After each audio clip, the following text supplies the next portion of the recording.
Cuando un hombre o una mujer de Dios muere o es removido de su puesto por cualesquiera razones, nada de Dios muere con él. Y llámele hombre o mujer de Dios al padre de familia, a un líder en un ministerio, a un pastor, a un buen amigo que influye espiritualmente en mi vida.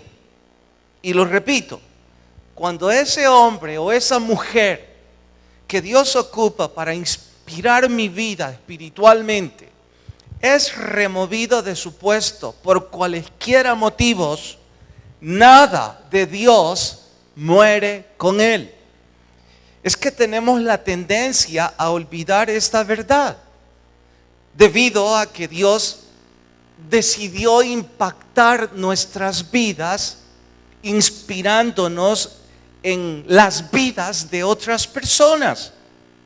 Claro, es de humanos que cuando ellos faltan nos llenemos de temor y hasta nos creamos no capaces de resistir sin la ayuda de ellos.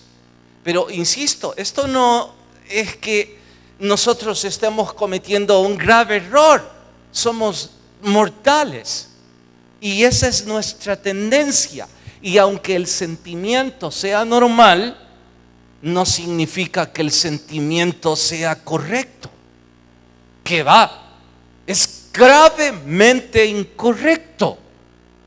Porque entienda esto, la fuente de inspiración no era el instrumento, lo cual nosotros acostumbramos confundir. Dios ocupó ese instrumento para inspirar nuestras vidas, pero Dios no se ha removido de su trono ni nunca lo hará.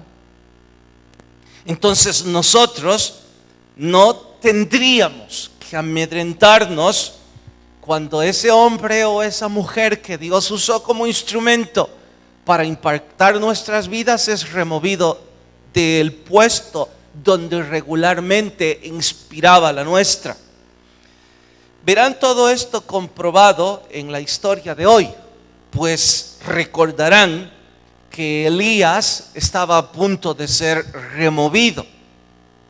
Y aun cuando todos pudieron sentirse intimidados, habían 7,000 que no doblaron las rodillas frente a Baal. Seguro dentro de esos 7,000 había uno para sustituir al profeta. Pues bien, piense en esta verdad. La historia ya ha comprobado todo lo que yo dije, aun si no estudiáramos esta porción de la historia.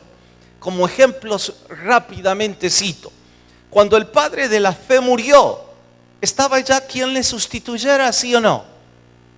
Los amantes de la historia bíblica, ¿quién sustituyó a Abraham de inmediato? Su hijo Isaac.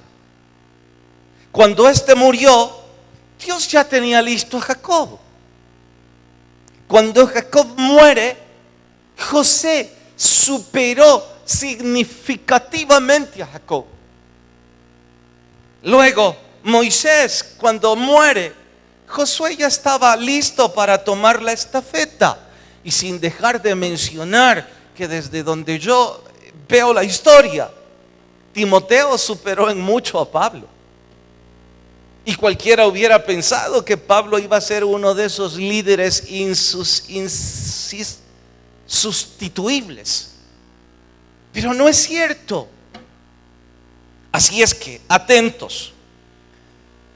Cuando hay falta de liderazgo, porque Dios ha decidido remover a su siervo, hombre o mujer, porque es el tiempo de llevársele, porque es tiempo de que ese hombre o esa mujer pase a otra posición, o porque ese hombre o esa mujer ha cometido un grave descuido moral, por el cual Dios le descalifica, y llámese a ese hombre o a esa mujer padres de familia en el hogar, jefes en los trabajos, líderes en los ministerios, pastores, o dije antes, simplemente amigos. Ténganlo por seguro nada de Dios muere con esa persona. Al contrario, es tiempo para estarse preguntando. Sé que algunos de ustedes se han anticipado en la memoria y ya han construido la pregunta. Pero se equivocan. La pregunta no es ¿quién va a tomar esa posición? La pregunta es ¿será que Dios me está llamando a mí para tomar la estafeta y poner mis manos en el arado? ¿Será que todo esto que Dios está haciendo tiene que ver conmigo? Pues bueno, eso es lo que verán en la historia de hoy, en el sermón titulado Matrícula abierta para los hijos de los profetas. Vayan a Segundo Libro de Reyes, capítulo 2. Cuando encuentren la cita, por favor se ponen de pie para reverencia a la lectura. Matrícula abierta para la escuela Los hijos de los profetas. Así se llamaba esa academia. Capítulo 2, Segundo Libro de Reyes. Vamos al verso 1. ¿Listas sus Biblias? Aconteció que cuando quiso Jehová alzar a Elías en un torbellino al cielo, venía con Eliseo de Gilgal. Imagino que a este momento ustedes ya saben que Eliseo sería el sustituto de Elías. Y dijo Elías a su discípulo: quédate ahora aquí porque Jehová me ha enviado a Betel. Eliseo dijo: vive Jehová y vive tu alma, que no te dejaré. En nuestro español todo esto es: ten por seguro que ni lo alto ni lo profundo me va a separar de ti. Eso le estaba diciendo. Y saliendo a Eliseo, los hijos de los profetas, que era una academia que estaba en Betel, le dijeron: ¿sabes que Jehová te quitará hoy a tu Señor de sobre ti? Y él dijo: ya sé, cállense. Verso 4. Y Elías volvió a decir a su discípulo: quédate aquí, porque Jehová me ha enviado a Jericó. Y dijo: ni lo alto ni lo profundo me van a separar de ti.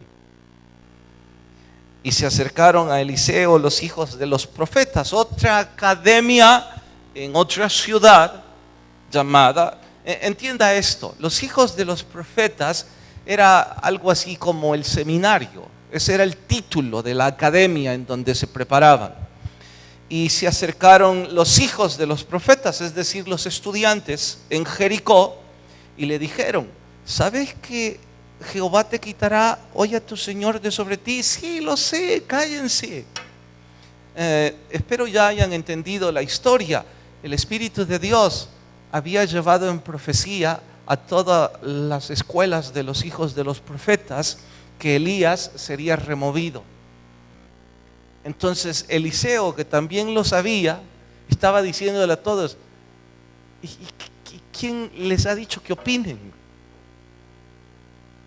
¿Será que era un anuncio? ¿Será que estos estaban de entrometidos?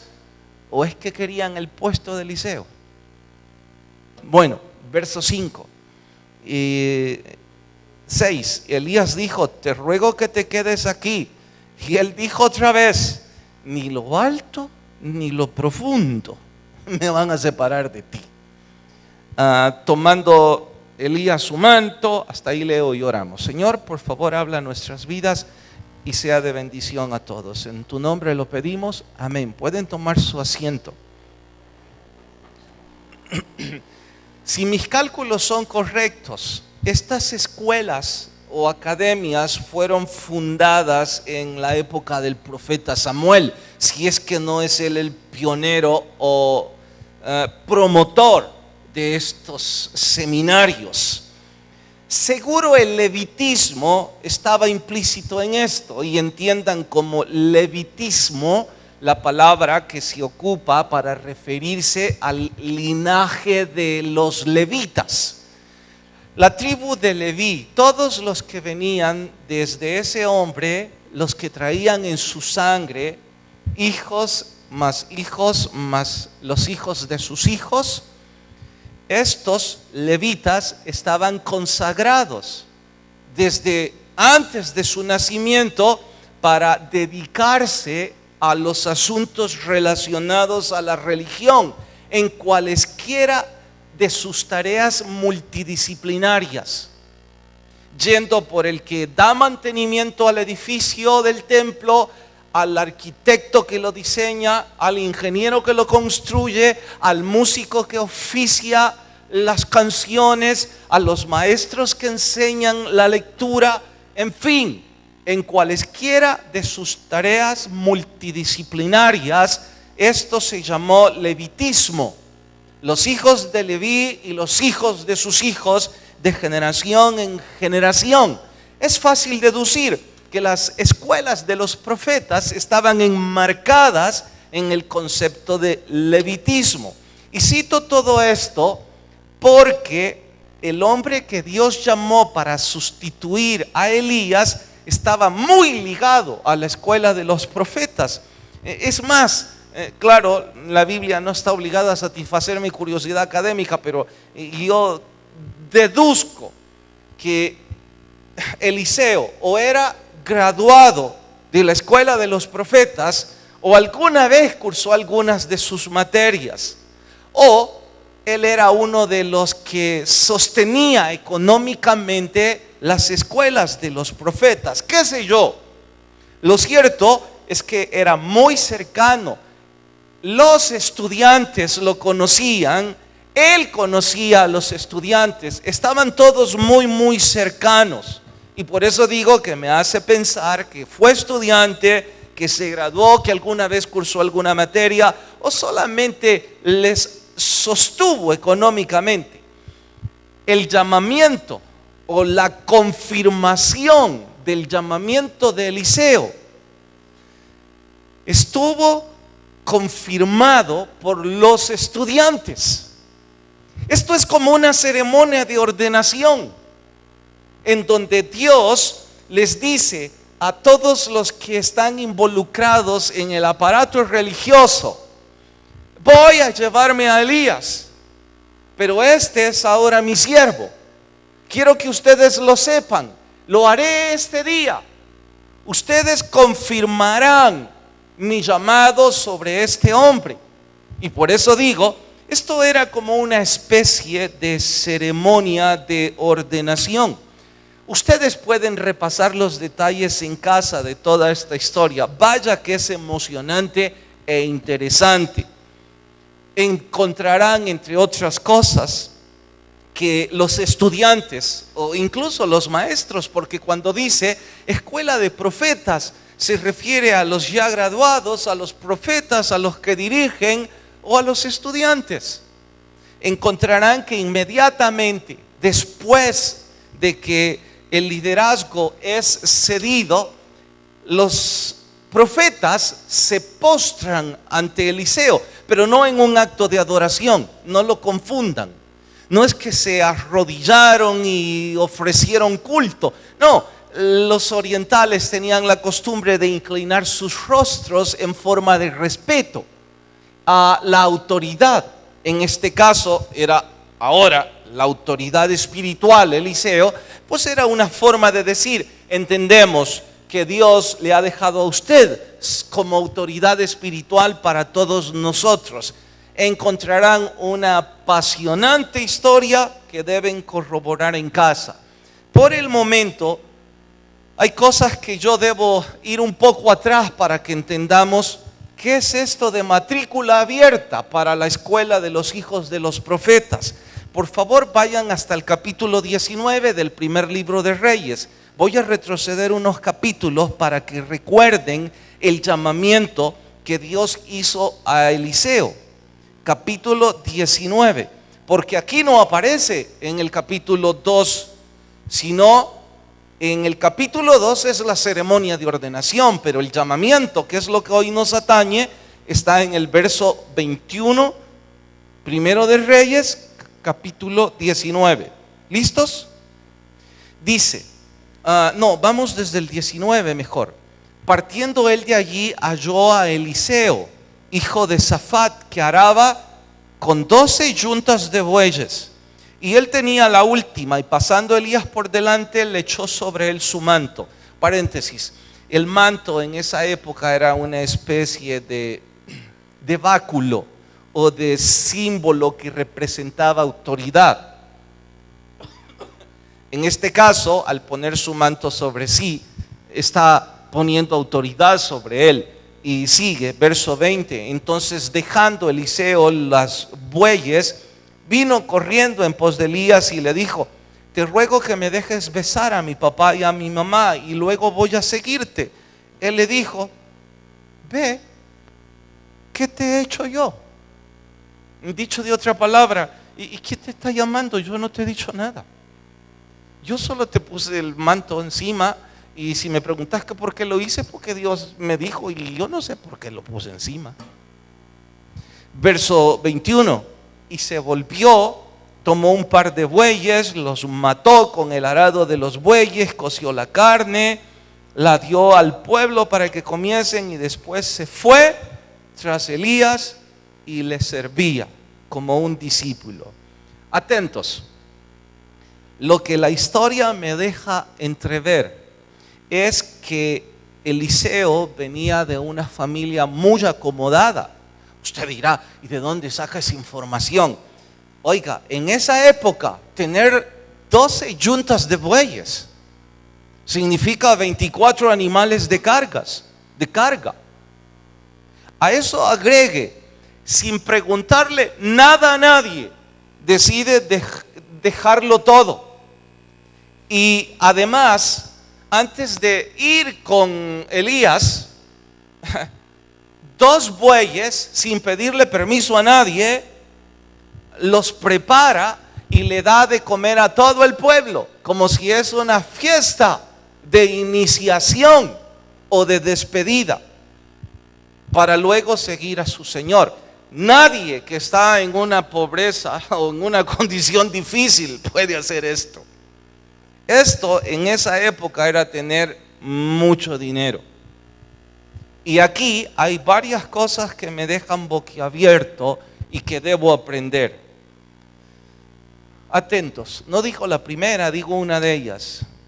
Todos los cristianos somos llamados a servir a Dios de una u otra manera. Eso es parte de ser cristiano. De hecho, si usted se llama a sí mismo cristiano, pero no está sirviendo a Cristo, usted no debe llamarse cristiano. Llámese simpatizante de la religión, pero no cristiano. Un cristiano es un seguidor de Jesús. Y Jesús vino a servir. Ahora, hay tantas cosas que hacer por el Señor. De hecho, usted me pregunta en este momento, mi opinión es que Eliseo era un buen hombre, con muy buenos principios espirituales, y sí servía a Dios, probablemente por su condición económica. Yo lo imagino como una especie de respaldo económico para las escuelas de los profetas. Pienso, por lo que leo, que su posición financiera le daba facilidad para él apoyarlos, porque él amaba la escritura, él estaba apasionado con todo lo que los profetas hacían, pero su condición era seguir trabajando con sus padres y seguir enriqueciendo y siendo parte productiva económicamente, lo cual no es ningún pecado, por supuesto que no, y era un buen siervo. Pero Dios tenía un llamado específico para Eliseo. No es que estuviera en pecado y no es que no estuviera haciendo lo suficiente, sino que Dios decidió que iba a hacer todavía mucho más con él. Eso es un llamamiento específico, o debo decir especial. No me gusta la palabra especial porque eso sonaría como mejor que otros. No es que fuera mejor que otros, Es simple y sencillamente, bueno, tú eres de la tribu de Judá, probablemente los de Judá eran agricultores o tal vez pescadores o lo que quiera. Tú eres de la tribu de los levitas, tú tienes que ser alguien que trabaja en las cosas de religión. Pues ahora dice Dios, tú eres de Judá, quiero que vayas a hacer algo a los levitas. Ese es un llamado específico, pero no es que estos sean superiores a los otros. En ese contexto, estoy convencido que estas experiencias están registradas en la Biblia para avalar lo que el Espíritu Santo haría en el transcurso de la historia, llamando a hombres y mujeres con tareas específicas, que son buenos siervos. No he dicho que son de esos religiosos nominales que vienen a la iglesia sin el afán y sin la necesidad de servir. Lo hacen de distintas maneras. Pero ahora me refiero a aquellos que además de ser buenos siervos en cualesquiera áreas, reciben un llamado específico. Quizás debo decir mayor compromiso. Sí, creo que esa palabra está bien dicha. Esa expresión, reciben mayor responsabilidad. También mayor privilegio dentro del quehacer espiritual. Y estoy también muy convencido que en este recinto hay, si no algunos de ustedes, muchos que se están sintiendo atraídos por ese llamado específico. No están seguros de qué se tratan, pero mientras yo estoy diciendo todo esto, sus vellos se están erizando, se sienten inspirados, sus corazones arden por pasión, quieren hacer algo para Dios. Entiéndanlo, eso se llama un trabajo específico, un llamamiento específico que Dios está haciendo para usted. Y por eso yo titulé a este estudio Matrícula Abierta para la Escuela de los Hijos de los Profetas. Entonces, los que son solo siervos, y no les estoy restando méritos, a los que les resto méritos es a los nominales, porque la Biblia se los resta. Es decir, a los que solo vienen para recibir una instrucción.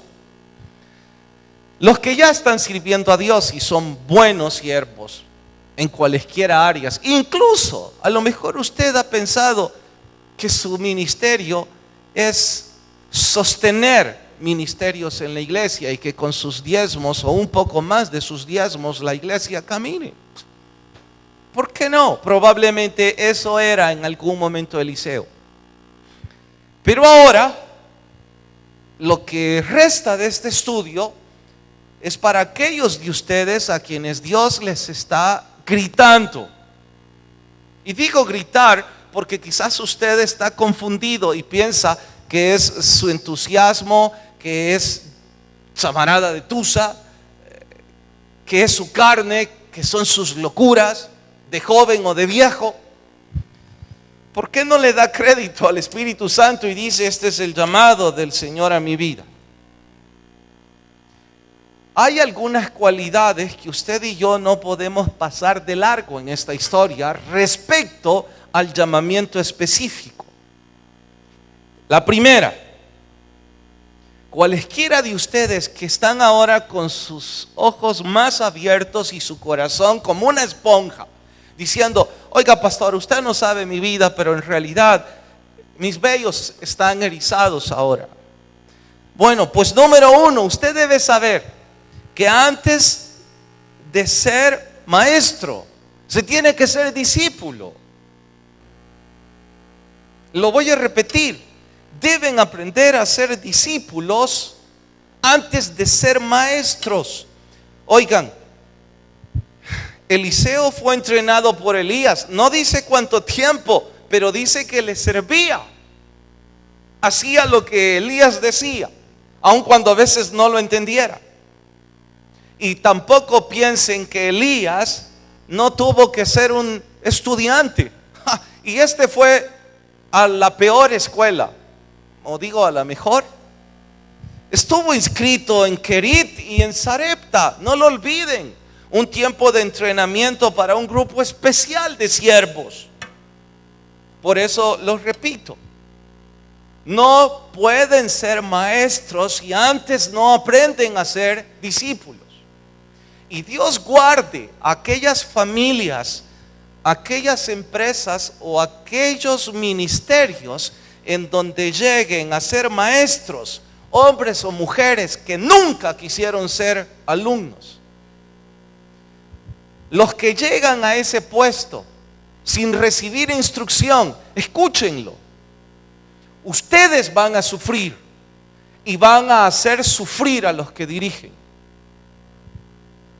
Se los repetiré. Los que están ocupando posiciones de llamamiento específico, sea como papás, mamás con un llamado especial espiritual, sea líderes de los ministerios. De hecho, yo creo que los consejos ministeriales, ustedes no pueden evadir lo que estoy diciendo. Los diáconos, las diaconisas, los pastores, los directivos. Esto es abiertamente, de forma directa con usted y conmigo. Dios guarde a aquellas personas a las que ustedes van a dirigir si ustedes no han sido antes alumnos. Porque ustedes van a sufrir cuando venga, y va a venir, cuando venga la carga espiritual por estar ocupando esa posición. Usted va a ser de los primeros en desertar. Y va a sufrir usted. Y va a hacer sufrir a otras personas. Si usted no sale corriendo y se queda, usted se va a convertir en un dictador, una persona amargada que cree debe estar ahí, debe dar resultados, y usted se sentirá orgulloso por los resultados, pero la gente estará sufriendo porque usted no proyecta el amor de Jesucristo. Usted proyecta una necia persona que quiere traer toda la teoría empresarial a la casa de Dios. Y escuchen, quizás obtendrán resultados, pero esos resultados no reciben aplausos en el cielo.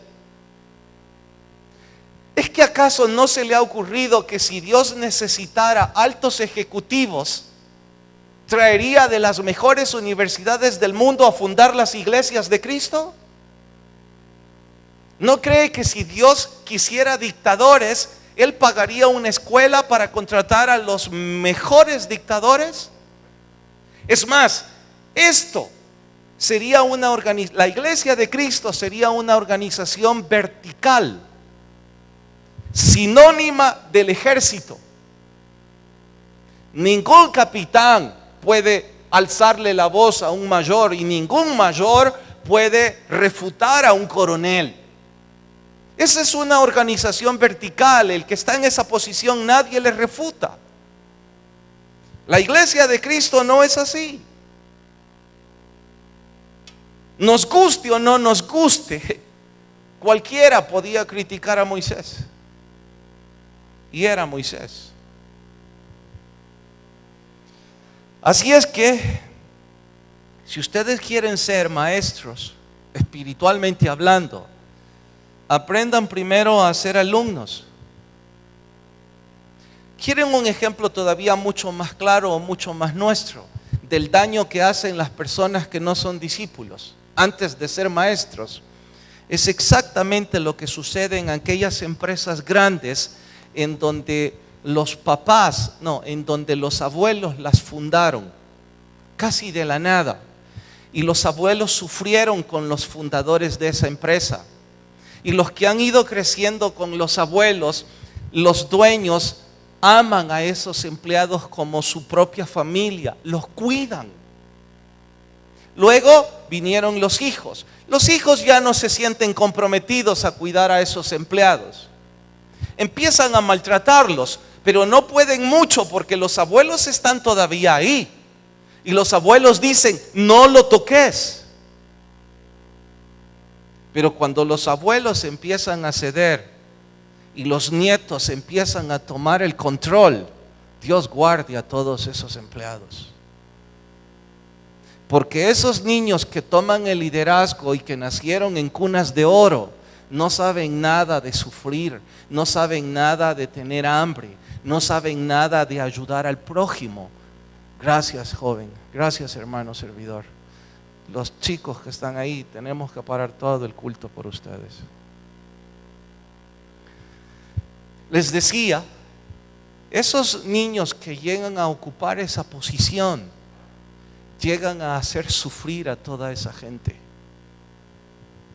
Y eso es exactamente lo que sucede en las familias, lo que sucede en las empresas y lo que sucede en las iglesias. Cuando toman esa posición, hombres y mujeres que no son alumnos. Y por eso, escuchen esto como una exhortación muy seria.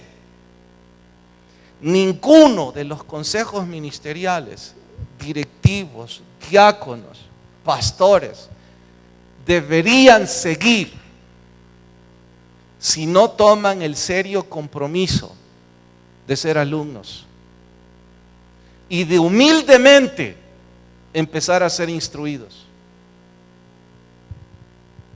Así como Eliseo, así como Josué, así como Elías, así como el mismo Samuel, así como todos los discípulos. Entiéndalo, la iglesia de Cristo y las familias no necesitan hombres de negocios, no necesitan altos ejecutivos de grandes universidades que conozcan 3 idiomas. Jesús tomó a 11 ignorantes para fundar la organización más poderosa del planeta de todos los tiempos. Y si preguntan mi humilde opinión, creo que lo hizo para que los que tienen talentos no se creyeran algo. No digo que los que tienen talentos están descalificados, todo lo contrario. Con sus talentos y la humildad de haber sido alumnos, serán grandes hombres o grandes mujeres, como sucedió con Pablo, que con un currículum académico tan impresionante se sometió no sé a cuántos años de instrucción para luego poder ser un siervo. En honor a ello les pregunto, ¿no creen que ustedes deberían hacer el tiempo al menos un día a la semana para tomar una materia e ir al seminario y estudiar humildemente? ¿No lo creen? Bueno, escuchen mi profecía, porque no está en la Biblia y me hago a un lado para decir no está en la Biblia. Mi profecía es, ustedes saldrán tarde o temprano de ese ministerio. Y saldrán sufriendo y haciendo sufrir a otros. Y les hará mucho daño a ustedes y a otros. Porque no aceptaron el llamado a ser humildes. Ahora entiendo pero tan bien. Estaba cursando historia de la iglesia en el seminario. Y era un profesor tan aburrido.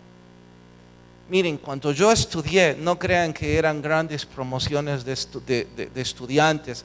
De hecho, en mi promoción nos graduamos 5. Y las clases a veces eran 4. A veces habían 10 o 15. La mayor cantidad. Y no era una gran cantidad de profesores disponibles. De hecho, yo fui profesor porque no había otro. No es porque estuviera calificado, ni siquiera me había graduado. Y cuando llevé historia de la iglesia, yo me había prometido, prefiero no graduarme y no llevar materia con ese hombre. Esa era mi filosofía. Y en efecto, ya en los últimos 2 ciclos solo me quedaba, entre otras, esa. Entonces, tengo que inscribirla, voy a esforzarme. Fui a la primera clase. Ustedes no me van a creer esto, pero es cierto. el hombre se quedó dormido dando la clase. Porque agarraba su folleto, nos daba fotocopia y lo empezaba a leer. Y como era historia de la iglesia, imagínense. Se quedó dormido y los 7 estudiantes va a reírnos entre nosotros. No le calles.